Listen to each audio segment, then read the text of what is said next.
वाजपेयी साहब युवा थे जो पहली बार चुनकर संसद में पहुंचे थे, तो उस समय देश के प्रथम प्रधानमंत्री थे जवाहरलाल नेहरू। उनकी वाक्पटुता, उनकी बोलने की शैली, उनकी हाजिर जवाबी पर तो हमारे नेहरू साहब भी कायल रहते थे। एक महिला पत्रकार ने कश्मीर का मुद्दा उठाते हुए उनसे यह कहा कि हम आपसे शादी करने के लिए तैयार हैं, लेकिन हमारी ये शर्त है कि आप हमें मुंह दिखाई में कश्मीर देंगे।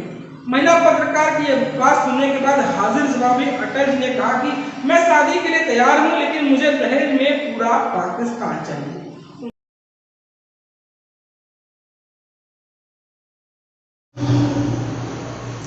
नमस्कार, जय सिया राम, वंदे मातरम, हर हर महादेव। एक बार फिर आप सभी दोस्तों का आज के हमारे इस अंतर्मन पॉडकास्ट के एपिसोड में आपका स्वागत है। आज हम चर्चा करने वाले हैं, आज हम बात करने वाले हैं भारत के प्रधानमंत्री, भारत रत्न श्रद्धेय अटल बिहारी वाजपेयी।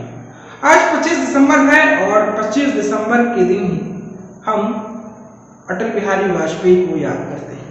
अटल बिहारी वाजपेयी को जब भी हम याद करते हैं तो हमारे जहन में कुछ अतीत की यादें हैं, वो आंखों के सामने परछाई बनकर उभरने लग जाती है।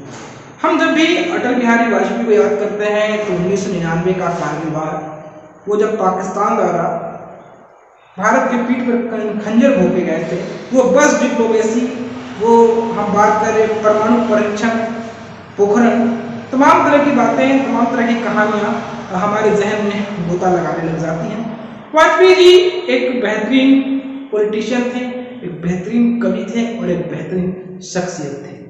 हम पॉलिटिकल क्लास की बात करें तो उनकी पॉलिटिकल जीवन की हम बात करें तो राजनीति में वो ऐसे शख्स थे कि उनकी गुणवत्ता की, उनकी पर्सनैलिटी की तारीफ तो खुद हमारे देश के पहले प्रधानमंत्री जवाहरलाल नेहरू उनकी तारीफ करते थे। एक बार की बात है जब मैंने कहीं पढ़ा था कि एक बार चीन ने सीमा पर कुछ उत्पात मचाना शुरू कर दिया था, तो हमारे वाजपेयी जी युवा थे और वो चीन की एम्बेसी के सामने भीड़ छोड़ दिए थे और भीड़ छोड़कर चीन की एम्बेसी को ये जता दिया था कि भारत वो पहले वाला भारत नहीं है जिसे दबाया जा सकता था, जिसे कूटनीति के बल पर हराया जा सकता था।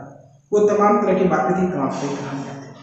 वाजपेयी जी एक कवि भी थे, उनकी कुछ रचनाएं भी हैं, मैं खुद रचनात्मकता से जुड़ा हुआ हूँ। तो उनकी एक पंक्ति थी कि ऊंचे पहाड़ों पर पेड़ नहीं लगते, जहाँ जमती है बर्फ जो मौत की तरह ठंडी होती है। ऊंचे पहाड़ों पर झंडे तो गाड़े जा सकते हैं, मगर यहाँ कोई परिंदा अपना बसेरा नहीं बना सकता। उन्होंने ये पंक्ति लिखी थी 1962 की भारत चीन युद्ध के समय, जहां पर भारत को एक करारी शिकस्त का सामना करना पड़ा था। वो आज भी दर्द जो है वो हमारे जहन में, हमारे भारतवर्ष में कुंठा की भावना को पैदा करता रहता है।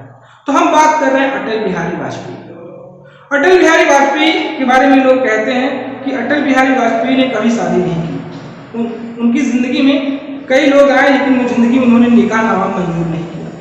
वाजपेयी जी कहते हैं कि वो अविवाहित तो हैं मगर कुंवारे नहीं।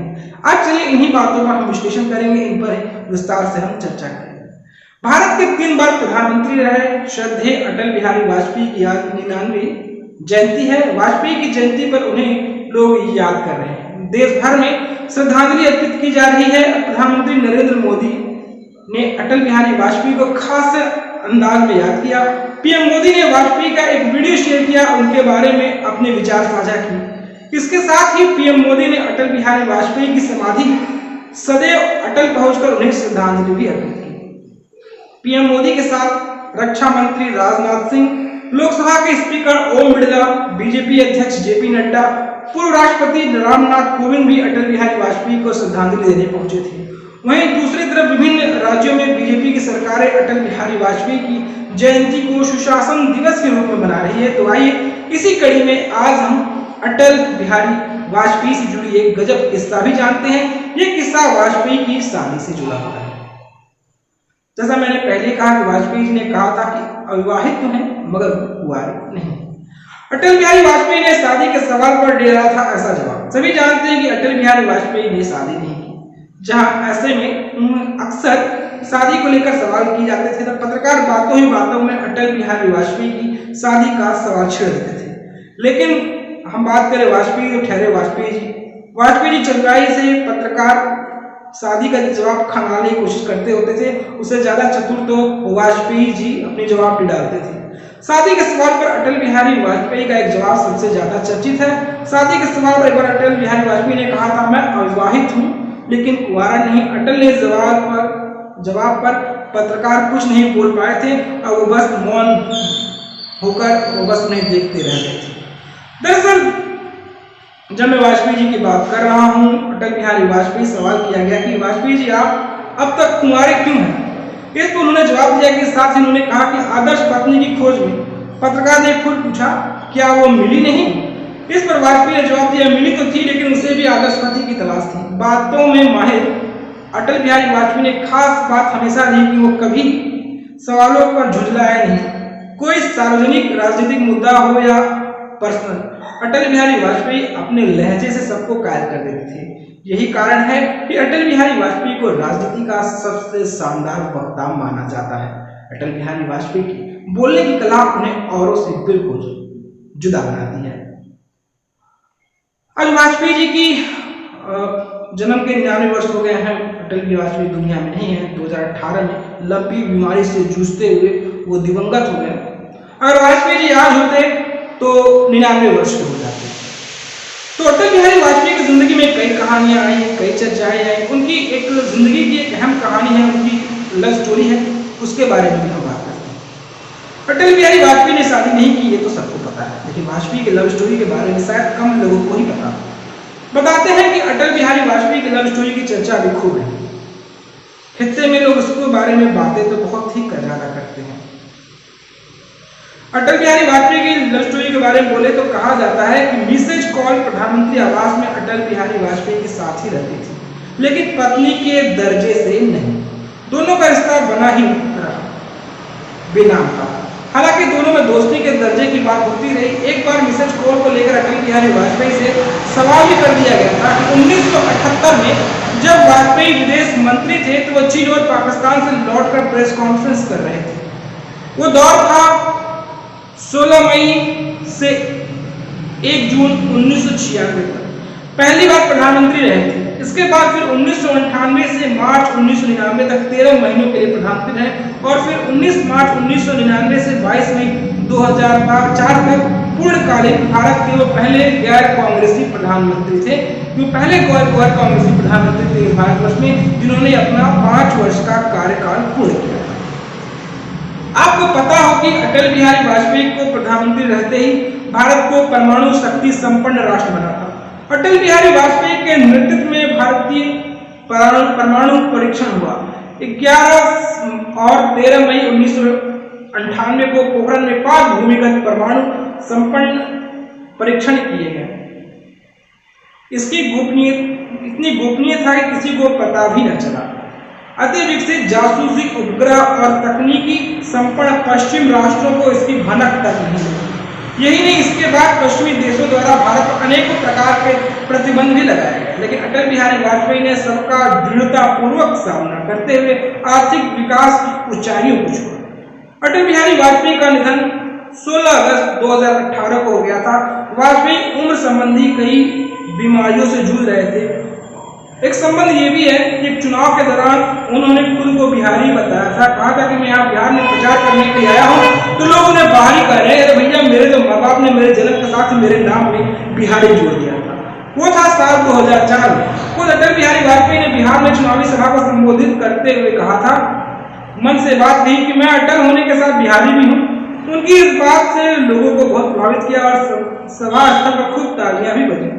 अपने इस वाक्य में उन्होंने अपने नाम के साथ लगने वाले बिहारी शब्द का भली भांति परिचय भी दिया था। मैंने जैसे वीडियो में बताया कि जब वाजपेयी साहब युवा थे, जो पहली बार चुनकर संसद में पहुंचे थे, तो उस समय देश के प्रथम प्रधानमंत्री थे जवाहरलाल नेहरू। उनकी वाक्पटुता, उनकी बोलने की शैली, उनकी हाजिर जवाबी पर तो हमारे नेहरू साहब भी कायल रहते थे। अटल बिहारी वाजपेयी जब भी बोलते थे सुनने वाले भौचक्के और हैरान हो जाया करते थे। अगर कोई विरोधी भी उनकी बातों को सुनता था तो सारी बातें भूल जाया करता था। ऐसा ही एक किस्सा जवाहरलाल नेहरू से भी जुड़ा हुआ है। उस समय पंडित नेहरू ने जनसंघ की आलोचना कर दी थी। उनकी बातों को सुनकर अटल ने कहा था, मुझे पता है पंडित जी शीर्षासन करते हैं, वो करें, मुझे कोई समस्या नहीं है, लेकिन मेरी पार्टी की तस्वीर को उल्टा ना देखें। उनकी ये बात सुनकर खुद नेहरू को भी हंसी आ गई थी। एक लम्हा ये भी था जब उन्होंने कहा था कि पाकिस्तान को दहेज के रूप में दे दे। वो वाक्य भी काफी इंटरेस्टिंग है। अटल बिहारी वाजपेयी का एक किस्सा काफी मशहूर रहा जो 1999 का है। वो दौर जब देश कारगिल युद्ध की विभीषिका से झेल रहा था। उस समय उन्होंने भारत में पाकिस्तान के लिए बस सेवा शुरू की थी जो काफी चर्चित थी और शुभारंभ के समय वो खुद बस में बैठकर लाहौर भी गए थे। यहाँ पर उनका जोरदार स्वागत हुआ था। उसके बाद जब पत्रकारों ने सवाल जवाब किया तो महिला पत्रकार ने कश्मीर का मुद्दा उठाते हुए उनसे यह कहा कि हम आपसे शादी करने के लिए तैयार हैं, लेकिन हमारी ये शर्त है कि आप हमें मुंह दिखाई में कश्मीर देंगे। महिला पत्रकार की यह बात सुनने के बाद हाजिर जवाबी अटल जी ने कहा कि मैं शादी के लिए तैयार हूं, लेकिन मुझे दहेज में पूरा पाकिस्तान चाहिए। उनका यह जवाब सुनने के बाद वहां मौजूद हर व्यक्ति हक्का बक्का रह गया और उन्हें कोई जवाब तक नहीं सूझी कि वाजपेयी जी से आगे क्या सवाल पूछा जाए और उससे और कौन से सवाल दागे जाए। तो सारे के बातें धरे की धरे। आज वाजपेयी जी को पूरा देश याद कर रहा है, बात करें पूरी दुनिया याद कर रही है कि वाजपेयी जी किस नेचर के थे, किस सोच के थे। वाक और विचारों में डूबने वाले, कलम की लेखनी से परिपूर्ण, जो शब्दों में भी माहिर थे, जो अपनी कविताओं में भी माहिर थे, जो हर फन के धनी हुआ करते थे। लोग तमाम तरह की बातें वाजपेयी जी को लेकर बोलते हैं। आज खित्ते में अलग अलग परेशानियां हैं। वाजपेयी के दौर में भी कश्मीर मसला एक बड़ा मसला हुआ करता था। उसको सुलझाने का उन्होंने ढेरों प्रयास किए। यहाँ तक कि आगरा समिट जैसी चीजें भी हुई। आगरा में तब के तानाशाह डिक्टेटर्स हम बात करें, मुशर्रफ को भी बुलाया गया, आगरा समिट किया गया, आगरा शिखर वार्ता हुई, तमाम तरह की बातें, हर चीज की कोशिश करने की कोशिश की, हर तरीके अपनाने की कोशिश की, खित्ते में जो है वो शांति को स्थापित किया जा सके। वाजपेयी साहब वैसे नहीं थे कि जंग लड़के चीजों को लम्हों को जीता जाए। वो शांति प्रिय थे, वो बातचीत के साथ मुद्दों को सुलझाने वाले थे। वो उस युग के थे, नेहरूवादी युग के थे, जब युवा थे तो नेहरू युग को ही उन्होंने देखा। उस दौर के इंसान थे, हर चीज को शांति और समृद्धि से हल करने वाले नेताओं थे। वाजपेयी ने तो इतना कहा कि हम घुस कर मारेंगे। जब बस डिप्लोमेसी हुई, हम बात करें लाहौर गए वो अपने कैबिनेट के मंत्रियों के साथ, तो उन्होंने कहा था कि लंबा युद्ध चलेगा, घुस कर मारेंगे। वो तमाम तरह की बातें वाजपेयी की अभी भी हमारे जहन में याद आती है। तब हम छोटे थे, जब हम टेलीविजन से उतने डीटीएच के प्लेटफॉर्म्स नहीं हुआ करते थे, वो दूरदर्शन था और कुछ गिने चुने चैनल्स थे जो दिहाड़ी दिन भर अपनी खबरों की प्रस्तुति करते थे। उस दौर में डिजिटल युग भी नहीं था। उस दौर में हम वाजपेयी को सुनते थे, उनको सुनने में बहुत मजा आता था। उनका जो भाषण हुआ करता था लाल किला के प्राचीर से, वो भी अद्भुत और अविश्वसनीय और अकल्पनीय हुआ करता था। वाजपेयी जी के बारे में बात करें तो बातें अंत नहीं होती हैं। एक पन्ना खोले तो 1000 पन्ने खोल जाते हैं, उसमें अनेक तरह की बातों को बात करने के शब्द जो है आहिस्ता आहिस्ता फूटने लग जाते हैं। वाजपेयी वो भारतीय थे जिन्होंने संयुक्त राष्ट्र में पहली बार हिंदी से राष्ट्र को संबोधित किया था। और संयुक्त राष्ट्र में जाते हैं तो संयुक्त राष्ट्र की असेंबली को हिंदी में संबोधित करते हैं। इस बात का खासा ख्याल रखते हैं कि देश की जो आवाम है, जो पब्लिक है, जो अधिकांश भूभाग है, वो हिंदी समझती भी है, बोलती भी है और लिखती भी है। ये अलग बात है कि हिंदी के लिए लड़ाई भी लड़ी जाती है, हिंदी के लिए गाली गलौज भी हो जाते हैं, हिंदी को लेकर हिंदी बोलने वालों को अनाप शनाप भी बोला जाता है। लेकिन ये बात सार्वभौम है, सर्वव्यापी है कि हिंदी जो है भारत के बहुत भूभाग में बोली जाती है और समझी भी जाती है। तो वाजपेयी ने पहली बार संयुक्त राष्ट्र में हिंदी से भारतीय जनमानस को संयुक्त राष्ट्र जनरल असेंबली से वो संबोधित किया था। तो वाजपेयी की कहानियां अलग हैं, वाजपेयी का चरित्र अलग है और वाजपेयी को समझना भी अवैध है। तो ये शब्द है वाजपेयी की कहानियों का जो तर्जुमा है मैंने आपको सुनाया। तो दोस्तों आपको हमारी ये कहानी कैसी लगी, आपको हमारा एपिसोड कैसा लगा आप जरूर बताएं। दोस्तों आपसे गुजारिश है, निवेदन है कि आप हमारे चैनल को लाइक करें, शेयर करें, सब्सक्राइब करें और सब्सक्रिप्शन का रेट बटन हमारे चैनल अंतर्मन पॉडकास्ट को सब्सक्राइब करें और आप जनमानस समाचार को फॉलो करें। फिर हाजिर होंगे एक नई कहानी के साथ, नए एपिसोड के साथ, नई चर्चा के साथ और राष्ट्रवाद की एक नई कहानी के साथ। तब तक याद दीजिए, नमस्कार, जय श्री राम, वंदे मातरम। तो फिर मिलते हैं किसी नए चैप्टर के साथ। नमस्कार।